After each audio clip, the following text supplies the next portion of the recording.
사람에게 이렇게 인사 나눠보겠습니다. 티내지 않고 순종하는 당신이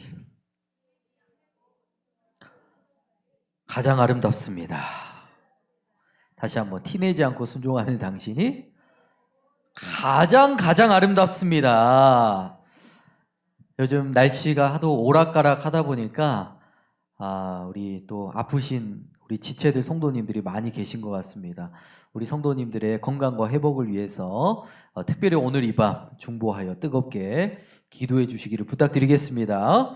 자, 혹시 우리 성도님들께서는 우리 광주 새사람 교회에 가장 최고의 자랑거리를 뽑아보라고 한다면 어떤 것을 자신 있게 자랑할 수 있으시겠습니까?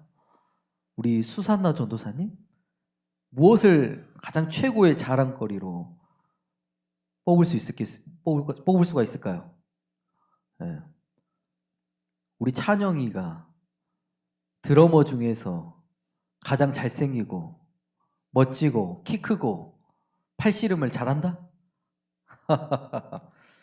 동훈아, 우리 새사람 교회 가장 최고의 자랑거리가 뭐라고 생각해? 동훈아? 할아버지, 할머니, 아빠, 엄마, 나, 그리고 앞으로 나올 손지까지 모두 다 예수 믿고 천국 보내줘서 그게 가장 감사하다고? 최고의 자랑거리라고? 할렐루야. 역시 모태 신앙의 그 클래스는 좀 다릅니다.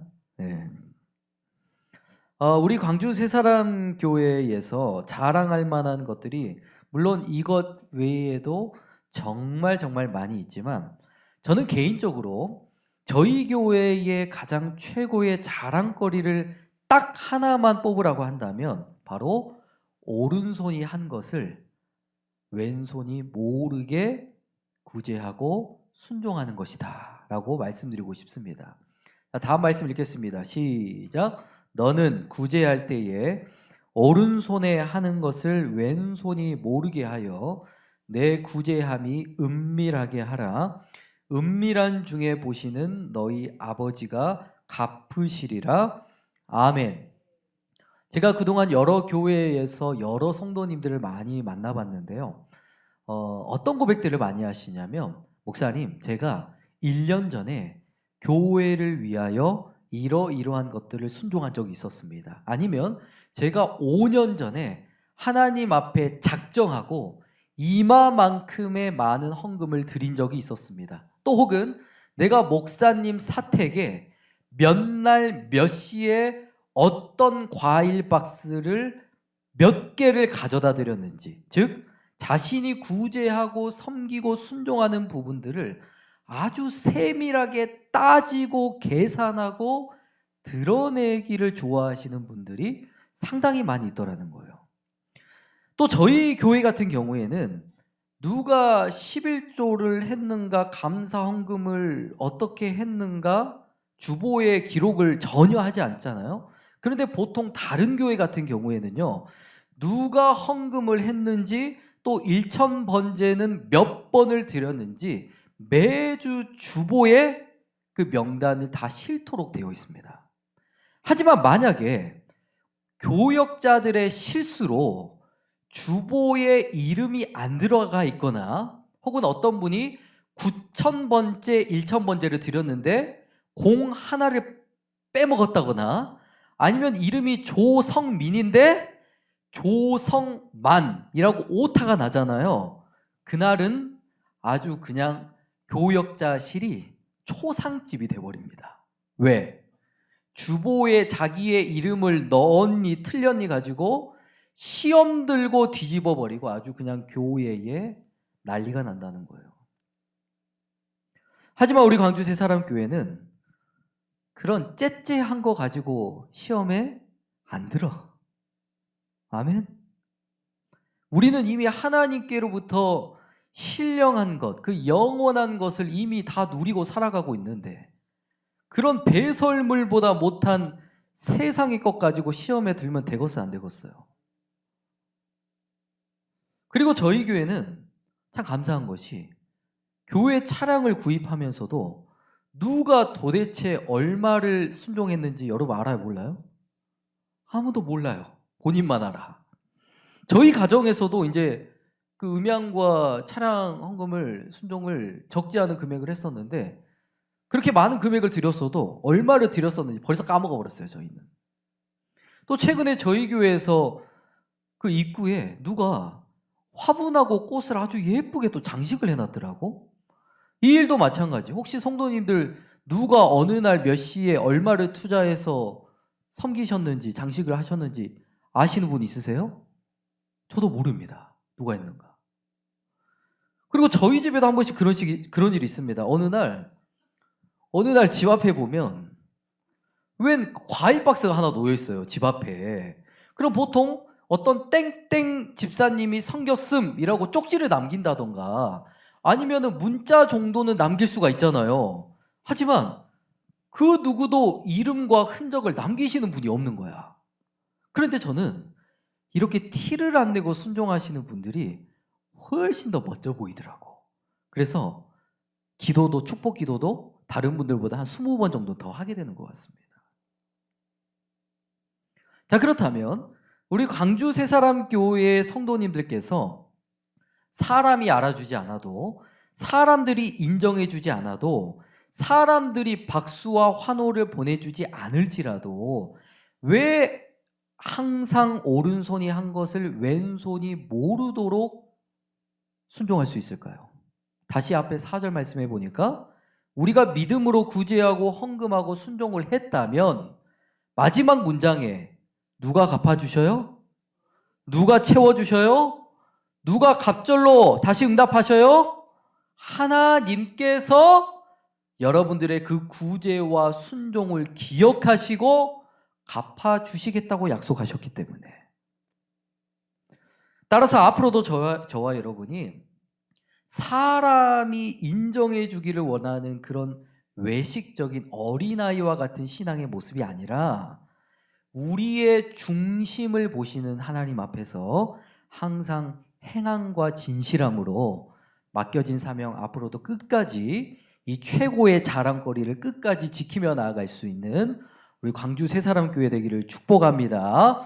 자, 이어서 오늘 본문 말씀해 보시면 우리 광주 새사람 교회 성도님들과 같이 사람들이 알아주지 않는 아주 은밀한 곳에서 맡겨진 사명에 누구보다 충성을 다했던 한 사사가 등장합니다. 자, 그 사사는 누구냐면 1절 말씀 읽겠습니다. 시작.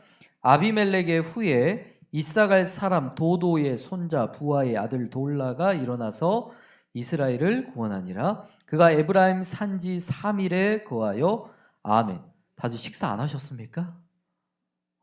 다시 한번 아멘 크게 한번 해볼까요? 아멘. 아멘. 자, 이 말씀에 등장하는 사사의 이름이 뭐예요?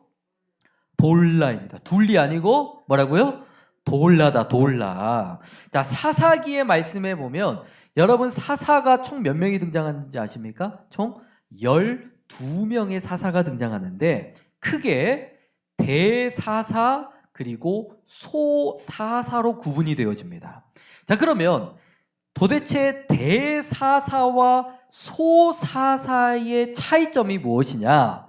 자, 먼저 대사사는 여러분들이 잘 아시는 온니엘, 드보라, 기드온 혹은 삼손, 그러니까 이스라엘 백성들을 그 압제하고 침략했던 블레셋이나 미디안 그 원수들과의 그 직접 전쟁을 참여해가지고 하나님의 능력으로 이스라엘을 구원하는 이야기가 길고도 상세하게 기록되어 있는, 그러니까 다시 쉽게 말하자면 대사사들은 말 그대로 성경에 기록된 분량이 어떻다?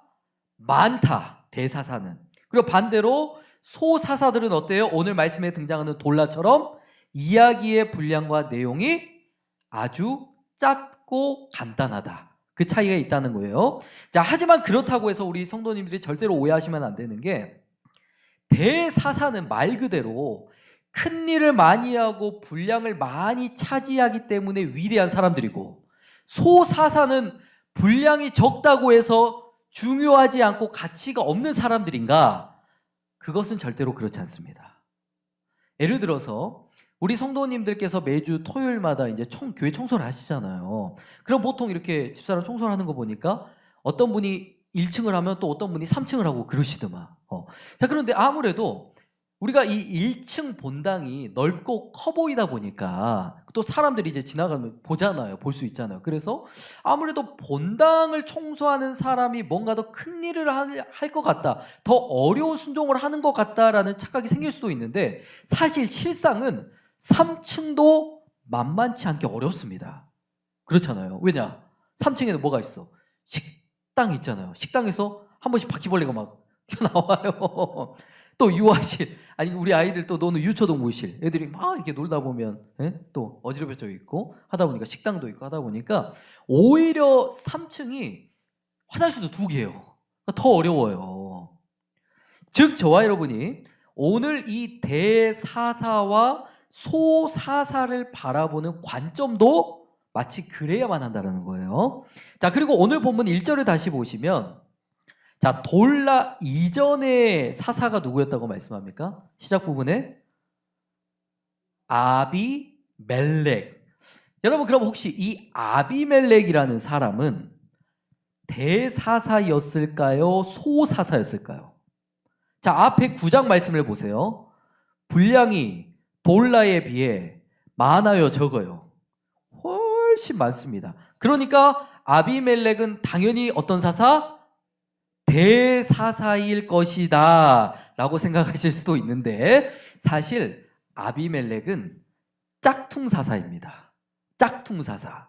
이게 무슨 말이냐면 다른 사사들 같은 경우에는 하나님께서 직접 택하여 세우신 사사들이에요. 그러나 이 아비멜렉은 하나님께서 선택하신 사사가 아니고 자칭 사사가 되고 싶은 사람이었습니다.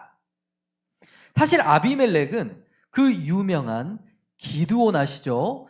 기드온이라고 하는 사사의 아들인데 자, 이 기드온이 죽고 나서 이 이스라엘 공동체 가운데 아주 심각한 영적 침체기 암흑기가 찾아오게 됩니다.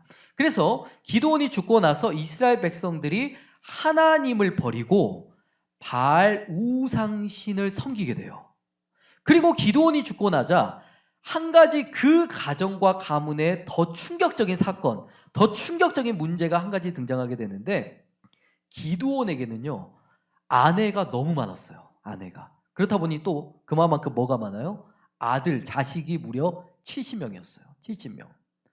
그러니까 저희 집에도 배다른 운규와 은우가 있어요. 그런데 이 두 놈이 노는 걸 이렇게 가만히 보면 형이고 동생이고 질서고 아무런 상관이 없어요. 지가 먼저 좋은 킥보드 타려고, 지가 먼저 좋은 장난감 만져보려고 하루가 멀다고 치고받고 싸웁니다. 집에서.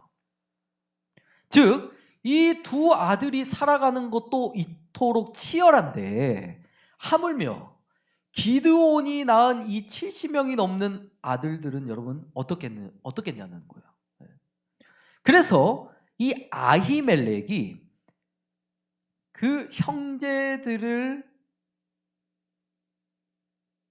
제거하고 자신이 아버지를 이어서 그 권력을 차지하기 위해서 한 가지 끔찍한 일을 자행하게 되는데 자 4절 5절입니다. 4절 시작. 바알브릿 묘에서 은 70개를 내어 그에게 주매 아비멜렉이 그것으로 방탕하고 경박한 유를 사서 자기를 좇게 하고 아멘. 자 4절 시작 부분에 바알브릿 묘라는 것은 쉽게 말해 바알 신을 섬기는 산당이에요. 바알 신을 섬기는 산당. 자 그곳에서 뭘 해요? 은 몇 개? 70개를 줘서 뭘 사냐면 자신의 용병을 고용했다라는 거예요. 용병. 그리고 그 용병들을 데리고 무엇을 했냐면 5절 시작. 오브라에 있는 그 아이비의 집으로 가서 여룻바알의 아들 곧 자기 형제 70인을 한 반석 위에서 죽였으되 아멘. 즉 아비멜렉은 자신이 그 권력을 독차지하기 위해서 돈으로 산 용병들을 데리고 그 많은 형제들을 한 반석 위에서 끔찍하게 살해해버렸다는 뜻입니다. 그렇다면 제가 왜 오늘 본문 사사 돌라에 대한 이야기가 아닌 왜 먼저 아비멜렉에 대한 말씀을 여러분들에게 장황하게 먼저 말씀을 드렸냐면, 자, 여러분 한번 생각을 해보자는 거예요. 자, 이렇게 영적으로 침체되어 있는 환경과 상황 속에서 돌라가 아비멜렉을 이어 이스라엘의 사사가 되었다. 그 사사의 사명을 감당한다라는 게 과연 쉬운 일이었겠습니까? 어려운 일이었겠습니까? 아니, 이것으로 비유를 하긴 좀 그렇지만, 자, 믿는 남편하고 함께 신앙생활 하는 게 편합니까? 아니면은 안 믿는 남편이 맨날 핍박하는 혼자 신앙생활 하는 분이 신앙생활 더 편하겠어요? 즉, 돌라의 입장에서는 영적으로나 신앙적으로나 모든 부분이 정상적인 출발선에서 시작을 한 것이 아니라 모든 기초가 무너지고 모든 영적 질서와 권위가 바닥이 나버린 그런 참담한 상황 속에서 다시 처음부터 시작을 해야 되는, 그러니까 아주 어려운 상황에 놓여 있었다라는 뜻입니다. 자, 그리고 다시 1절 말씀해 보시면, 자, 돌라는 어느 지파 사람이라고 소개하고 있습니까? 이사갈 사람이다. 이사갈. 아마 우리 성도님들께서 그동안 유다 지파, 뭐 에브라임 지파, 므낫세 지파는 많이 들어보셨을 것 같은데 이사갈 지파는 조금 생소하게 들리실 것 같아요. 사실 이 이사갈 지파는 어떤 권력과 명성이 있는 지파가 아니고 농경 중심의 삶을 살아가는, 그러니까 다시 말해서 다른 지파처럼 어떤 눈에 띄는 스펙이나 업적이 없는 지극히 아주 평범한 지파였다라는 것입니다. 그리고 이스라엘은 실제로 가문과 혈통을 굉장히 중요하게 여기거든요. 그래서 그 사람이 어느 지파의 출신이냐, 누구의 아들이냐에 따라 곧 그 사람의 권위와 실력이 증명이 되는 그런 분위기가 있었어요. 하지만 돌라는 출신과 가문이 그닥 썩 좋지만은 않았기 때문에 아마도 이스라엘 백성들에게 사사로서 인정과 환영과 박수를 받는 것이 쉬웠을까 어려웠을까? 적어도 아비멜렉이 그렇게 똥을 싸놨으면 그것을 치우려면 적어도 그래도 힘이 있는, 그래도 스펙이 짱짱한 유다 지파나 에브라임 지파 속에서 유능한 한 아들이 나와도 될 법한데 굳이 왜 그 하찮은 이사갈 지파 사람을 세웠느냐라는 핀잔을 많이 받았을 것 같아요. 자, 그리고 이 돌라라는 이름이 가지고 있는 의미와 뜻이 참 중요한데, 자, 앞에 보시면 돌라가 어떤 의미가 있습니까? 벌레라는 뜻이 있습니다. 히브리어로도 톨라라고 합니다. 톨라. 제가 이 대한민국에서 자신이 가지고 있는 독특한 이름 때문에 개명을 신청하신 그 이름의 명단을 제가 잠깐 본 적이 있거든요. 어떤 이름들이 있냐면 유령, 방귀남, 백김치, 김치국, 고양이. 제가 지어낸 거 아니고 실제로 존재하는 이름입니다. 여러분, 세상에 좋은 이름이 그렇게나 많이 있는데 왜 하필 돌라의 이름을 벌레라고 지었을까요? 벌레. 자, 여러 학자들의 견해에 의하면 아마도 돌라는 태어날 때부터 선천적인 장애를 가지고 있었을 것이다. 자, 우리가 지난주 수요일에 필리핀 레이레이라고 한 청년이 피아노를 치는 장면 보셨죠? 그 친구도 어려서부터 주변 친구들에게 어떤 놀림을 받았다 했어요? 괴물이다 그랬잖아요. 괴물이다. 그래서 아마 사사돌라도 태어날 때부터 어떤 그 기형적으로 무섭게 생겼기 때문에 그 아이에게 벌레라는 이름을 지어주진 않았느냐라는 추측이 있습니다. 그리고 다시 1절에 보시면 자, 돌라의 할아버지와 아버지의 이름이 등장하는데 이름이 뭐예요? 이사갈 사람 도도, 그리고 손자 부아가 등장하죠. 부아. 네. 도도와 부아. 자, 이 두 사람은 성경 말씀에 사사기 10장 1절에서 유일하게 딱 한 번밖에 안 등장해요. 딱 한 번. 그러니까 이 돌라의 집안과 배경은 한마디로 지극히 작은 지파에 지극히 보잘것없는 가문에 오늘날로 말하자면 흑수저 집안이다. 그래서 아마도 모든 사람들이 돌라를 향하여 가진 것이 너무 없다 보니까 저런 벌레 같은 것이 과연 무엇을 할 수 있겠어? 쟤는 벌레 같은 집안에 배경도 백도 없는 아들이잖아.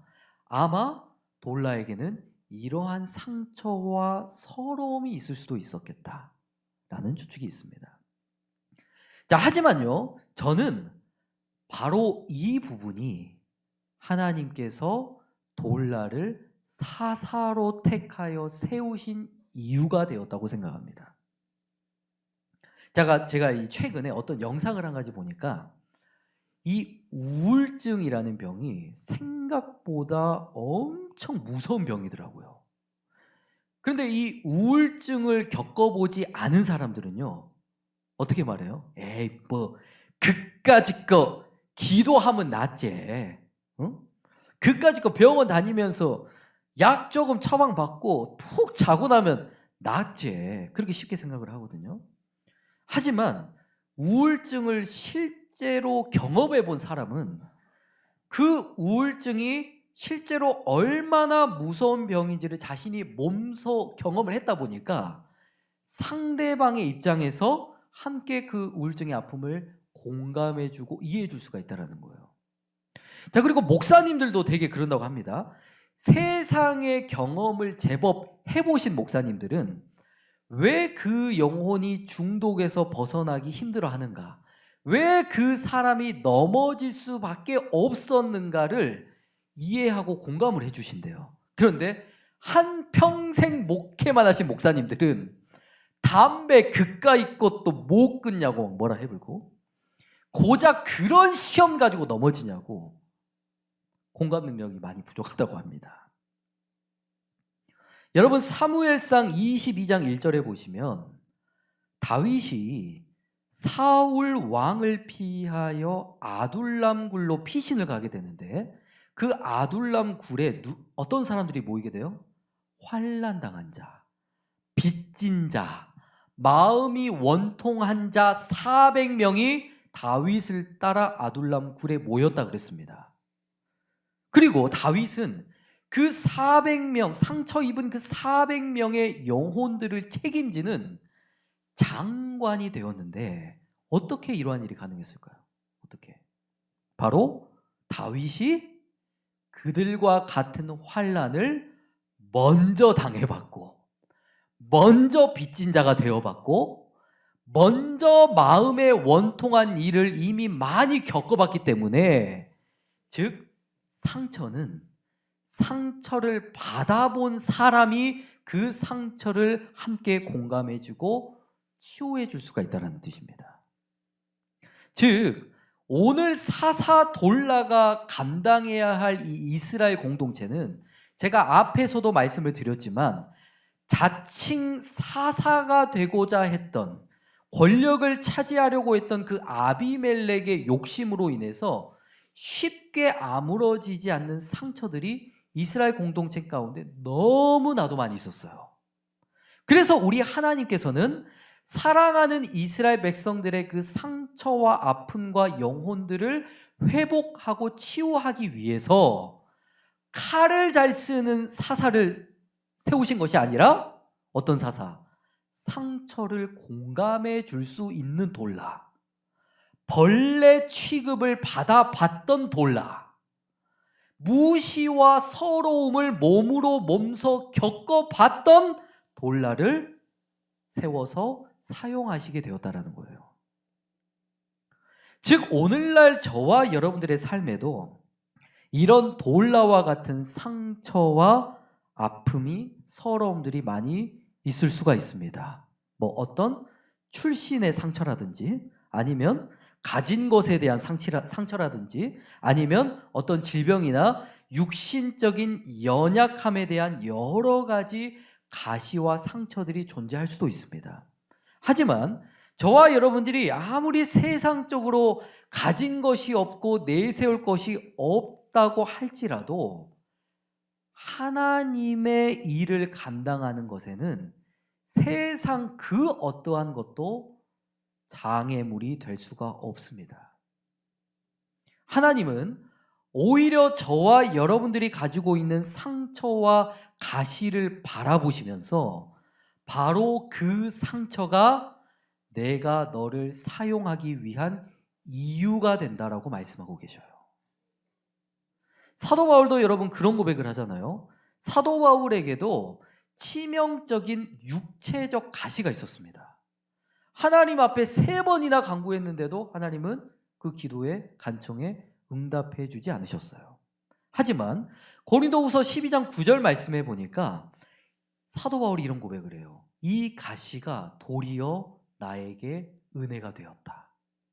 나를 약한 데에서 온전하게 하였고 그리스도의 능력이 임하는 통로가 되었다.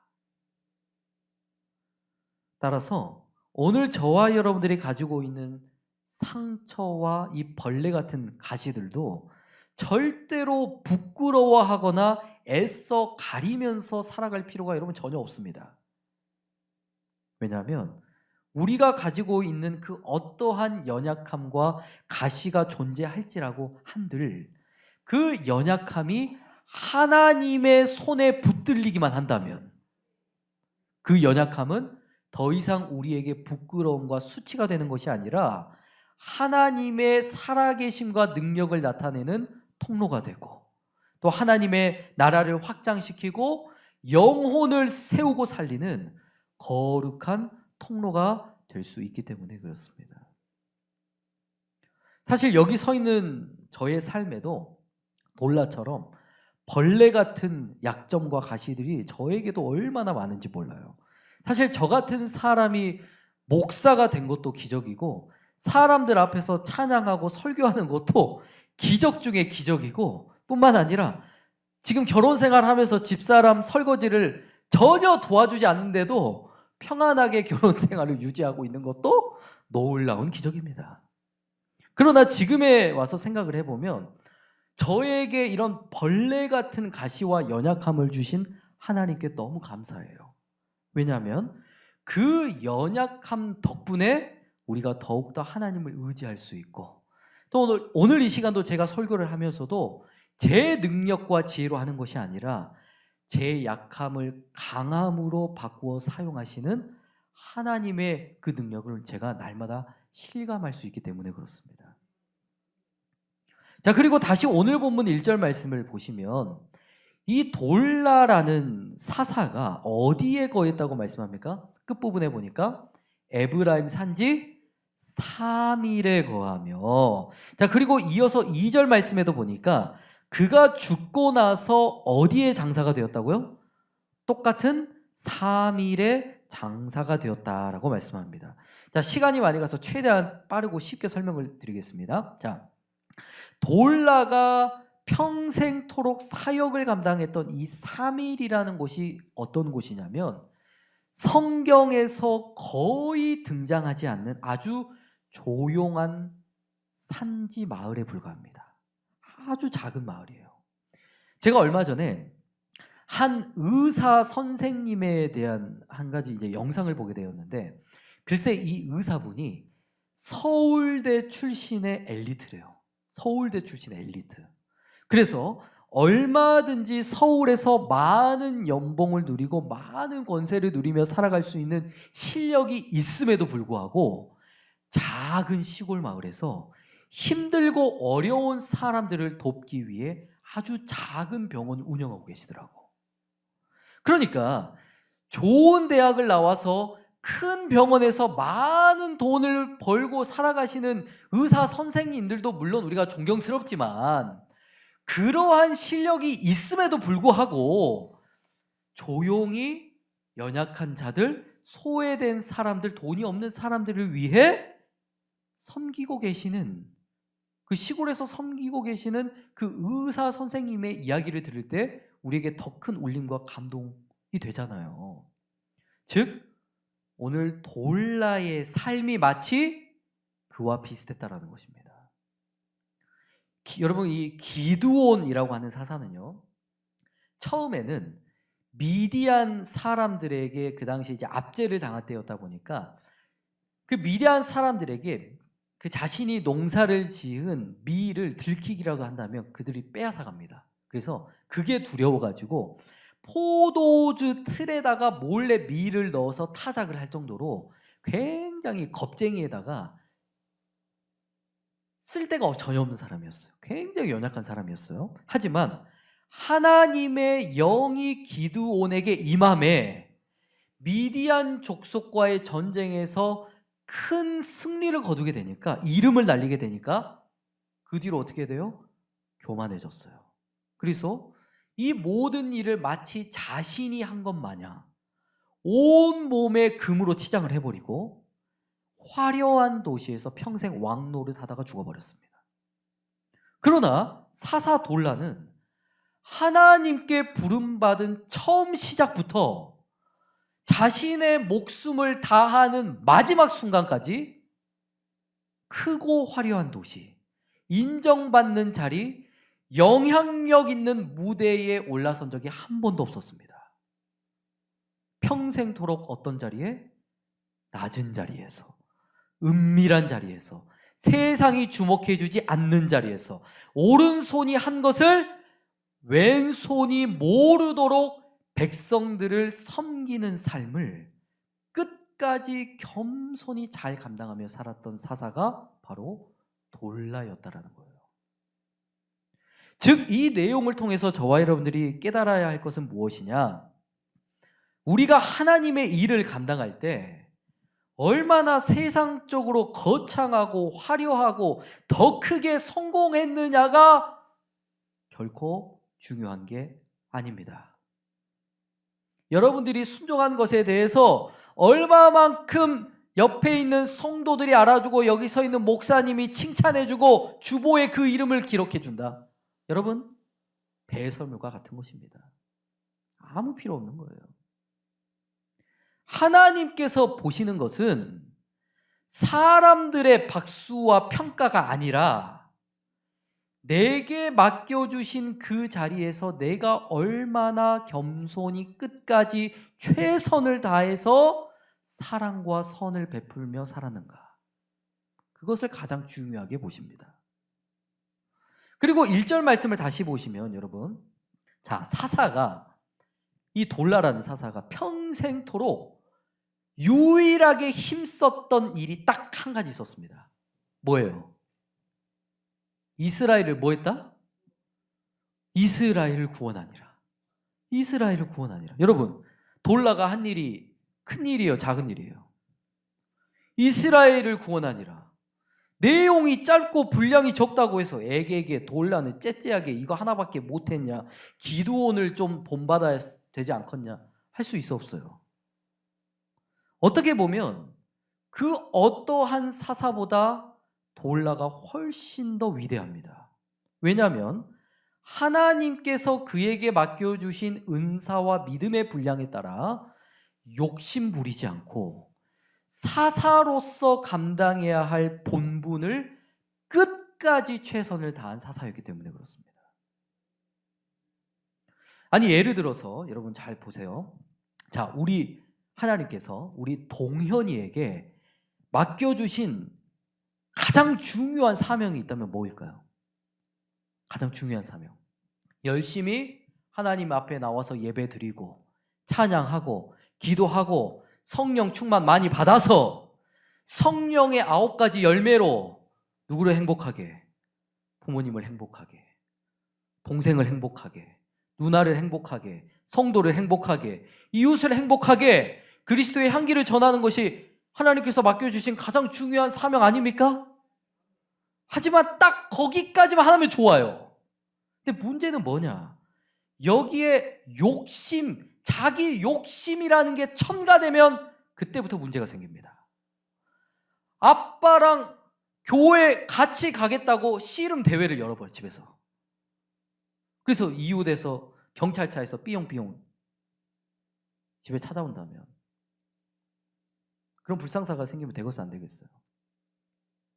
저희 집사람도 그렇습니다. 이제 제법 피아노를 어느 정도 이제 마스터 하셨나 봐. 피아노 요즘 쳐다도 안 봐요. 그래서 베이스 기타에 앉아서 또 우리 성도님들이 너무 지극정성으로 칭찬을 해주신 덕분에 지금 이 어깨뽕이 한 이만큼 올라갔어. 그래서 이제 요즘에 저한테 뭐라고 하는 줄 알았어요? 여보, 이제 이 정도 했으면 베이스도 된 것 같다. 다음에는 내가 뭘 넘어봐 볼까? 찬양 인도를 한번 내가 해보면 되겠다. 아니, 여보, 차라리 내가 수요 예배 설교를 한번 해볼까? 꼭 사람은 이렇게 절제가 안 돼요. 즉, 저와 여러분이 하나님의 일을 감당하면서 내 욕심이 너무 과하게 들어가면 꼭 뭐가 생겨요? 시기가 생기고 분쟁이 생기고 하나님의 뜻보다 내 의를 더 앞세우려고 하고 오른손이 한 것을 세상의 모든 손이 다 알 수 있도록 자랑하기 위한 섬김으로 변질이 될 수밖에 없습니다. 따라서 저와 여러분들이 오늘 돌라처럼 지극히 작은 일 하나를 감당하더라도 어떻게 해요?